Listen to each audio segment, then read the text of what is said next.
The hagfish. The next time something with teeth bites a hagfish, that thing has about half a second to live with its decision. The hagfish doesn't fight back. It doesn't even move. It just turns the surrounding water into a wet glove that clogs the predator's gills, and then it waits. One adult, the size of a banana, can fill a 5-gallon bucket with slime in under a minute. The trick isn't that it produces a lot of mucus. It produces a tiny amount of compact protein thread, coiled in microscopic cells, and seawater unspools that thread into a hydrogel hundreds of times its volume. Imagine a tube sock that hates you, expanding the moment it gets wet. People keep calling it snot. It isn't snot. It's an instant hydrogel, and the threads are stronger than spider silk. The hagfish trades its dignity for its life. It's a deal it makes every time something with teeth shows up. Sharks have learned, generation by generation, to spit hagfish out the moment they bite down. Some lessons take 500 million years to teach. The sea cucumber. When a fish corners a sea cucumber, the cucumber stays perfectly still. Then it loses control of its own body. On purpose. It throws its internal organs at the attacker. Not as a metaphor, as an actual projectile. Sea cucumbers are echinoderms, distant cousins of starfish, and a few species can fire sticky white tubules called Cuvierian tubules that physically tangle a predator's mouth. Other species go further and eject the gut, the respiratory tree, sometimes the gonads, in a process called evisceration. They lose up to 40% of their body mass in seconds. They regrow it in 2 to 6 weeks, and they keep doing this multiple times across a lifetime. It's the equivalent of a human ejecting their stomach, intestines, and lungs to scare off a mugger, then growing them back over coffee. The sea cucumber is the only animal on Earth that responds to stress by becoming roughly 40% less of itself, and then somehow doing it again next Tuesday. The opossum. A coyote pins one. The opossum stiffens, falls over, and starts smelling like a corpse. The coyote loses interest. Here's the part most people miss.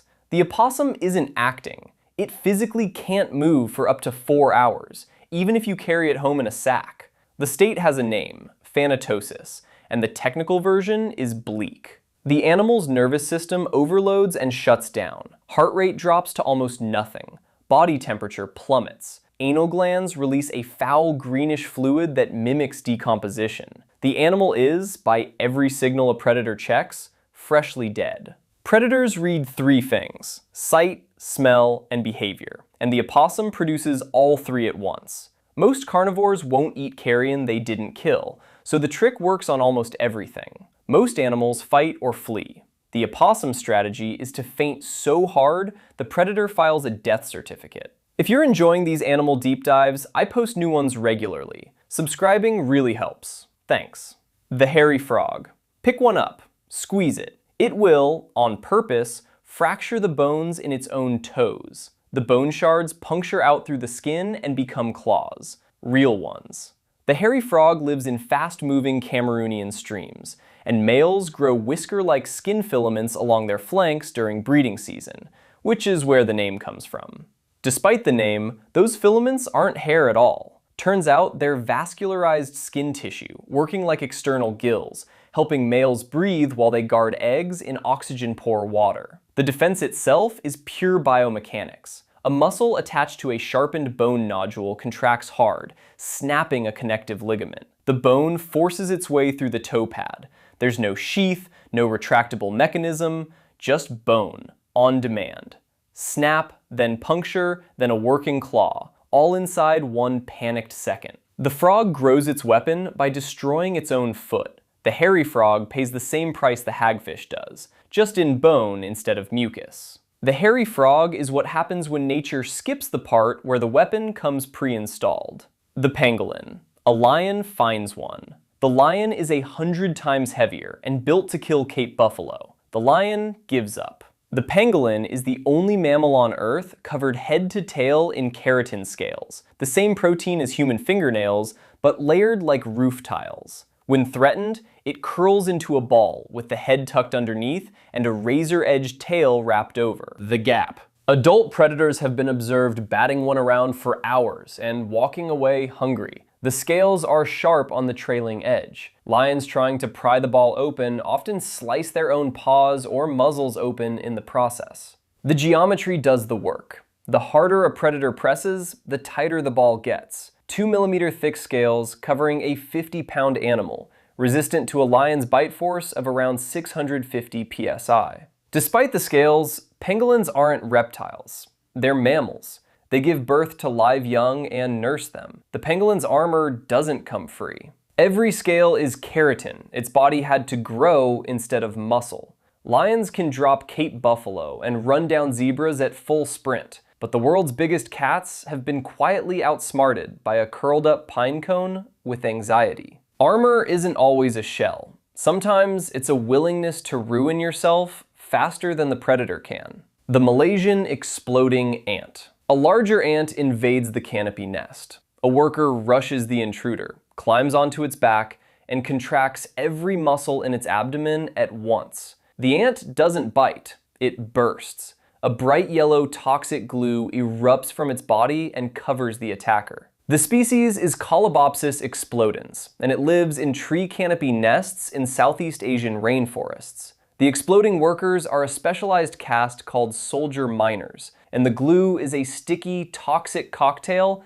that immobilizes and kills the target. The worker dies, always. Self-rupture is the entire plan. Whole colonies have a caste whose only meaningful action is exploding. Look, the math is colder than it sounds. The worker shares no offspring of its own, but defending the queen preserves the colony's genetic line. Selfless on the surface, mathematically selfish underneath. There are 8 billion humans, and not one of us has a job description that ends with rupture violently when threatened. The ant has the better union. The Iberian ribbed newt. A grass snake bites down on the newt. The newt arches its back, hard. A row of spines erupts through its sides. Those spines are the newt's actual ribs, pushed through holes that open and close on demand. The skin is engineered to tear in the same places, every time. The newt is the only known animal that uses its own skeleton externally as a defensive weapon. The ribs are coated, on emergence, with a milky toxin secreted from skin glands lined up exactly where the bones come through. The predator gets stabbed and poisoned in the same movement. Now here's the wild part. The wounds heal cleanly. No infection, no scarring, no apparent damage. Turns out, the newt isn't poisoning itself. The wound channels are pre-formed and the immune system tolerates them. So what looks like grievous self-injury heals like a closed door. Most animals see their skeleton once, on an X-ray. The newt trades the integrity of its own skin every time something with teeth comes close. Same deal the hagfish makes. Different currency. The Iberian ribbed newt has seen its own 1,000 times, from the outside. The pistol shrimp. A tiny fish drifts too close. There's a sound like a gunshot. The fish is dead before it knows what hit it. The killing weapon isn't the claw. It's the bubble that forms when the claw closes. The pistol shrimp is 2 inches long. Its oversized snapping claw shuts at speeds approaching 60 miles per hour. That closure creates a cavitation bubble, a brief vacuum that collapses with such force that the resulting pressure flashes a pinpoint of seawater into something close to plasma. For a fraction of a second, the bubble's interior reaches roughly 4,700 degrees Celsius, briefly hotter than the surface of the sun, underwater, from a shrimp. The shockwave is loud enough to deafen nearby fish. Honestly, the shrimp can't even see what it's doing. The strike happens faster than its own nervous system can register. Imagine flexing a finger and winning a fight that ended before your brain knew it started. The pistol shrimp is the only animal that defends its territory by committing a small, perfectly targeted nuclear test. The sea hare. A hunting fish closes in. The sea hare releases 2 clouds at once, purple ink, then a separate milky goo called opaline. The ink isn't the point. The opaline is. It binds to the predator's chemoreceptors and shuts them off. The sea hare is a sluggish, herbivorous mollusk that eats red algae and incorporates the pigments into its ink. The ink looks dramatic, but is mostly a smokescreen. The opaline is the chemical weapon. It overstimulates the predator's smell and taste receptors so badly, the predator goes temporarily blind to chemical cues. A predator can be inches from food and not detect it. The sea hare strolls away while the predator's sensory system reboots. Somewhere along the line, biology decided that the best defense for a slow, soft, basically defenseless slug was to invent a flashbang specifically for noses. Bold. The sea hare doesn't outswim its predators. It just waits for their nose to come back online, which by then is the next room over. Chemistry, it turns out, is the favorite weapon of animals that can't outrun anything. The Bombardier Beetle. An ant grabs the beetle's leg. Half a second later, the ant is on fire. Sort of. The beetle keeps two reactive compounds in two separate chambers. They aren't dangerous on their own. Mixed, they explode. Hydroquinones and hydrogen peroxide, stored apart, mixed on demand inside a reinforced reaction chamber. Catalysts trigger an exothermic reaction that flashes the mixture to roughly 100 degrees Celsius and ejects it through a steerable nozzle on the abdomen. The beetle can aim the spray. 360 degrees, sub-second accuracy, repeated up to 20 times in a row. So just to recap, it's a 6mm beetle running a controlled chemical detonation between meals. Fine. The common version of this is wrong, by the way. The spray isn't one continuous jet. High-speed footage shows it's a rapid series of pulses, around 500 per second. Functionally, a tiny machine gun. Most labs require a permit for less. The Texas horned lizard. A coyote moves in. The lizard hunches, swells, and then a thin red jet leaves its eye socket and hits the coyote in the face. The blood isn't a panic response. It's a precision-engineered chemical weapon, and only canids react to it. The Texas horned lizard lives in the southwestern US and northern Mexico, eats almost nothing but harvester ants, and stockpiles formic acid-derived compounds from those ants in its bloodstream. When threatened, it raises pressure in sinuses around the eyes until membranes rupture and release blood up to 5 feet in a directable stream. Here's where it gets weird. The compounds are bitter and toxic specifically to canids, coyotes, foxes, dogs. Birds and reptiles barely react to the same blood. The lizard's diet is its weapon. Imagine spending years building up a poison inside your bloodstream that only works on dogs.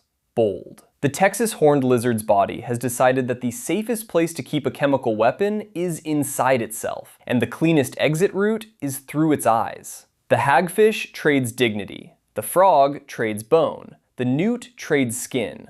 The lizard trades blood. Every one of them paid for staying alive. They just paid in different currencies. That's 11 animals whose self-defense kits sound made up but aren't. If you want more deep dives on animals built like this, subscribe, and I'll see you in the next one. Thanks for watching.